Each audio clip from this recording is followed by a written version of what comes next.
After a big fight, girlfriend, 24F, made a text scenario where she was cheating on me, 27M. So we're dating for 6 months, me, M27, and my GF, 24F, after a huge fight.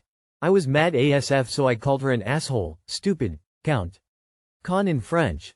During the following 2 hours she was texting me to test me, saying that she was about to call her ex and that they'll make sex tapes and send them to me. She was discussing lingerie, how miserable she was with me, their sex lives, etc. to make me feel hurt. And at the end of that tirade, after those 2 hours, tiredness invaded me.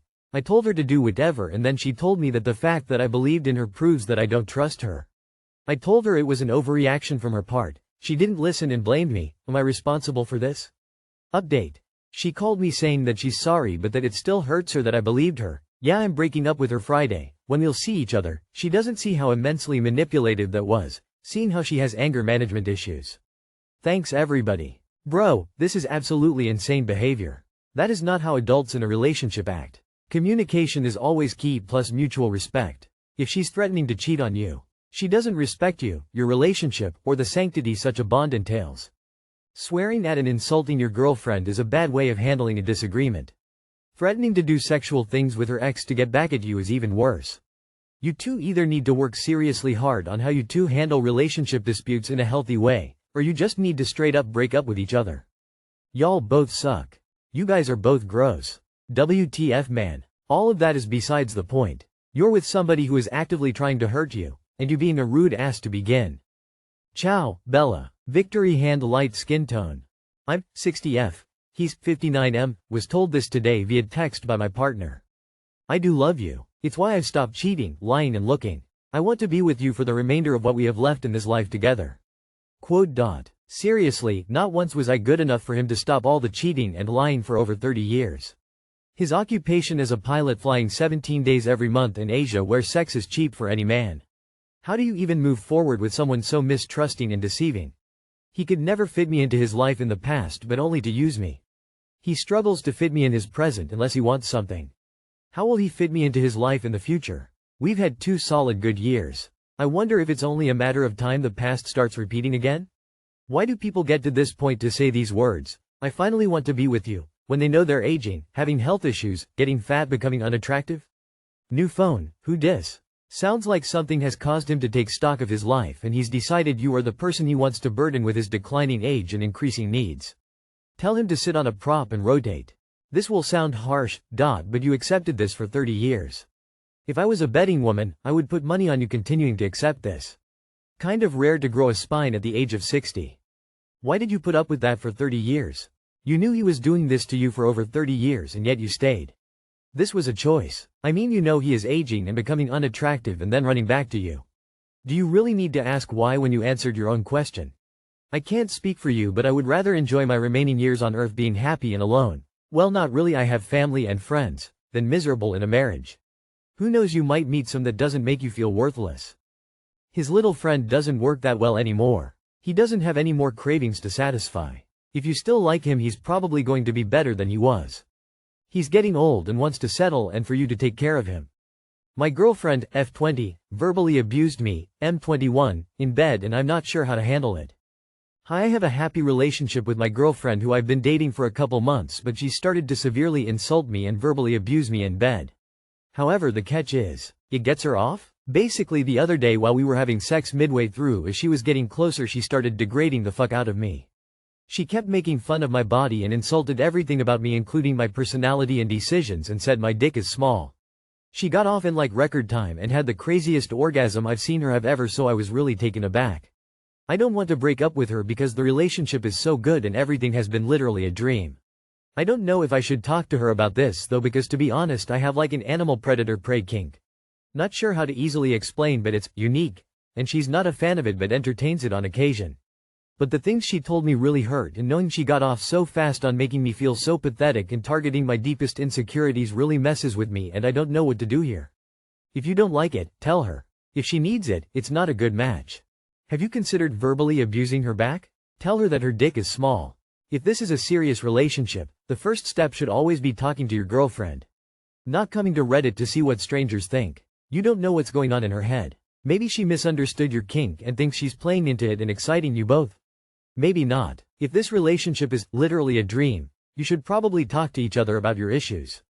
She should have said something first. Why didn't you bring this up afterwards? You absolutely need to boundaries with her on what's okay and not okay in bed. You don't have to consent to sex acts in bed that make you feel hurt, just because she likes it. If she's unwilling or unable to respect your wishes, don't have sex with her. Even couples who like to explore dominant, submissive dynamics in the bedroom are able to establish clear boundaries and make sure they have each other's affirmative consent. Even if you're considering whether you like it or not, this is something that you're better off safely exploring and communicating with her on, rather than letting your personal agency get eroded. Did you consent to this before she began? If you didn't, you should think about what it means to be in a relationship with someone that doesn't respect or value consent. I, 33F, want to leave my husband, 36M, but I'm afraid to make co-parenting toxic, difficult? My husband and I have been married for 7 years, together 9. He has a teenage daughter with his ex and we have 2 children together. Our marriage has been happy for the most part, but we experienced some traumas in the last few years. I was assaulted by his ex and her partner, and I don't want to give too much detail. But it was a brutal attack. I am very lucky to be alive still. And both his ex and her partner is still serving their sentences. I did receive therapy after the attack and I still go to therapy. But it changed so much for me, and I have found I struggle in ways I never would have imagined. My husband has been kind, loving and supportive, but there are things he cannot change or take away. He also received therapy after the attack, and so did my stepdaughter. In the interest of full disclosure, I must admit that my stepdaughter's relationship with her mother, her unconditional love for her, and the mentions of her mom still are part of what has driven me to want a divorce. My stepdaughter loves her mom. She has photos of her mom in her room. She talks about missing her and brings her up regularly enough that it is incredibly difficult for me to be an adult and to stay and listen to her speak like this. She never says this stuff to me. But she doesn't stop just because I'm in the room either. I know she can't wait to see her mom again. She misses her, she writes letters to her, and she talks about the stuff she'll be able to be there for when she's older and out of prison.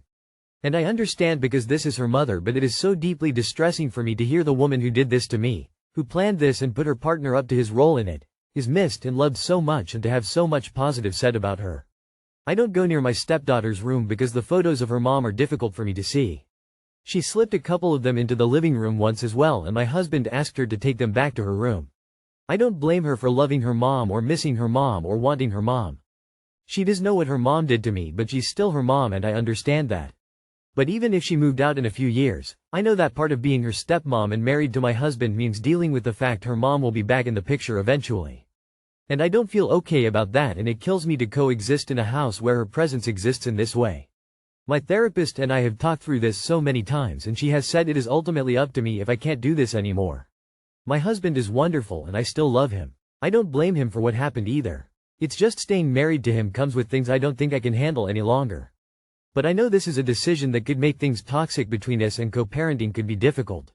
And I don't want that for my children either. I would really appreciate some advice. I have not yet discussed wanting to leave with my husband, but I have communicated everything else to him. Would you be willing to continue a relationship with your husband but not live together? This is unbearably tragic for you and him. I'm so sorry. Your understanding and emotional intelligence are awe-inspiring. How much longer are the sentences if they are served full term? Is this a next week problem? Or a in a few years problem? It's obviously a problem either way, but knowing how much time you have to sort things will help. Has your therapist recommended talking to your husband about this? How old is your stepdaughter? How old was she when the attack occurred? I'm wondering if she's old enough to be able to process what was done to you by her mother. Somehow there's something fishy in this story, but I can't quite put my finger on it. Outside the fact of her attitude toward her mother, what is your stepdaughter like? Is she generally thoughtful, compassionate, selfish, shallow? How is her relationship with you? I'm trying to add some context here between, she is behaving badly, and, she's a kid and it's not her fault she's behaving badly. The child comes first. Unfortunately, kids will forgive their parents for everything, sometimes even if put them at risks or if it leads to their own distress. She loves her mom. It's normal. It's difficult for you, and if you cannot overlook it because of the trauma, then leave. The other option could just be to move out. Still be with your husband but have some distance until she moves out. But I don't really know what type of advice you want us to say. No one is gonna force you to stay with your husband, and no one is gonna tell you to ask him to get rid of her. You need to make your own decision.